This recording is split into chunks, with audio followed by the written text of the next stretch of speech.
तमीज से रहो वरना तुम जैसों से निपटना तो हम जानते ही है। सुप्रीम कोर्ट ने कुछ इसी अंदाज में गालीबाज यूट्यूबरों को जमीन सुंघा दिया। हाई कोर्ट ने सोमवार को कॉमेडियन समय रैना को जमकर फटकार लगाई। सर्वोच्च न्यायालय को बताया गया था कि उसकी कार्रवाई पर भी रैना ने चुटकी ली थी। उसने कनाडा में अपने शो इंडियाज गॉट टैलेंट के विवाद पर बात की थी। कोर्ट ने कहा कि आजकल की युवा पीढ़ी खुद को बहुत होशियार समझती है। Supreme court podcaster Ranveer Allahbadia की याचिका पर सुनवाई कर रहा था। सुनकर आप लोगों की नींद उड़ जाएगी सुप्रीम कोर्ट की इन चेतावनियों को। अल्लाबादिया ने पिछले महीने समय रैना के शो पर अभद्र टिप्पणी करके बवाल मचा दिया था। सोमवार की सुनवाई में जस्टिस सूर्यकांत ने कहा, ये नौजवान और ओवर स्मार्ट लोग सोचते हैं कि इन्हें हमसे ज्यादा पता है। इनमें से एक कनाडा गया और वहाँ इस बारे में खूब बोला। इस पर सॉलिसिटर जनरल तुषार मेहता ने कहा, जी समय रैना का जिक्र करते हुए उन्होंने कहा, ये विदेश गया और इस कार्यवाही का मजाक उड़ाया। जस्टिस सूर्यकांत ने आगे कहा, शायद इन्हें नहीं पता कि इस अदालत के पास कितनी ताकत है। उन्होंने यूट्यूबर्स को चेतावनी दी, तमीज से रहो वरना हम जानते हैं कि तुम्हारे साथ कैसे निपटना है। सुप्रीम कोर्ट की कार्यवाही पर भी ले ली थी चुटकी। रैना पिछले महीने कनाडा में समय रैना अनफिल्टर टूर पर था।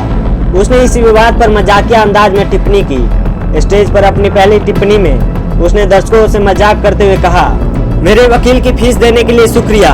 द बियर बाइसेप्स गाय के नाम से जाना जाने वाला रणवीर अल्लाबादिया ने पिछले महीने समय रैना के शो इंडियाज गॉट टैलेंट में माता पिता के शारीरिक संबंधों पर अश्लील टिप्पणी की, जिससे बड़ा विवाद खड़ा हो गया। इन टिप्पणियों से भारी आक्रोश फैला और संसद में बहस छिड़ गई। इस सोशल मीडिया पर्सनैलिटी के खिलाफ कई शिकायतें दर्ज हुई।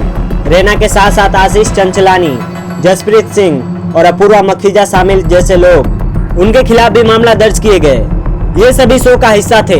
एपिसोड को यूट्यूब से हटाए जाने के कुछ घंटे बाद रैना ने एक बयान जारी कर कहा कि उसने अपने चैनल से शो के सभी वीडियो हटा दिए हैं और अधिकारियों के साथ पूरा सहयोग कर रहे हैं। अल्लाबादिया ने भी एक वीडियो में माफी मांगते हुए कहा था कि उसकी टिप्पणियां न सिर्फ अनुचित थी बल्कि मजाकिया भी नहीं थी। हालांकि सुप्रीम कोर्ट ने 31 वर्षीय यूट्यूबर को आगे कोई भी शूट करने से रोक दिया था। सुप्रीम कोर्ट ने सोमवार की सुनवाई में अल्लाबादिया को अपना पॉडकास्ट द रणवीर शो फिर से शुरू करने की अनुमति दे दी। कोर्ट ने कहा कि नैतिकता और अभिव्यक्ति की आजादी के बीच संतुलन बनाने की जरूरत है। इस बड़े विवाद के बाद डिजिटल कंटेंट के लिए दिशा निर्देश तैयार करने से पहले सुप्रीम कोर्ट ने केंद्र को भी इस बात का ध्यान रखने को कहा। अकड़ ढीली तो होनी ही चाहिए। दरअसल अभिव्यक्ति की आजादी के नाम पर आजकल बहुत कुछ बोला जाने लगा है। संविधान में मिले अधिकारों पर नजर गड़ाए लोगों को उसी संविधान में वर्णित मूल कर्तव्यों का कभी ध्यान नहीं जाता है। सवाल है कि क्या सामाजिक मूल्यों पर चोट पहुंचाने के घृणित प्रयास का भी अभिव्यक्ति की आजादी की आड़ में बचाव किया जा सकता है? सुप्रीम कोर्ट की टिप्पणियों से स्पष्ट है कि ऐसा उचित नहीं है। इसलिए जरूरी है कि कर्तव्यों को नजरअंदाज कर सिर्फ अधिकारों की बात करने वालों की अकड़ ढीली की जाए।